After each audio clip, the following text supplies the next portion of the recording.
Pinipilit nga ni Jenny na ayusin nga ang relasyon niya bilang kapatid dito nga kay Megan. Subalit ito nga si Megan ay ayaw niya nga makipag-ayos dito nga kay Jenny.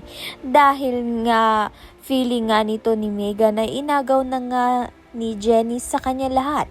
Una ang career nga nito, ngayon nga ang ama nga niyang si Dio. Subalit wala naman ngang intensyon nito ngang si Jenny na agawin ng kanyang ama na si Dio. Dahil may kinagisnan na ama nga itong si Jenny at ito ngang si Perry. Kaya naman nga't hindi nangulila itong si Jenny sa ama. Kaya naman nga't ito na nga bang panahon upang matanggap na nga ni Megan na kapatid niya nga itong si Jenny. Sa kabilang banda naman nga naku-curious nga itong si Jenny kay Dio, kaya naman nga't gusto niya nga itong makilala. Kaya naman nga't kinausap niya nga itong si Minchi. Subalit sa mga kwento na nga lang ni Minchi, makikilala itong si Dio dahil matagal na nga itong namatay.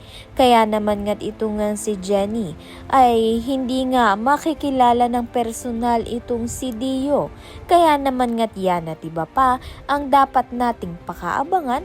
Maraming salamat sa iyo panunood.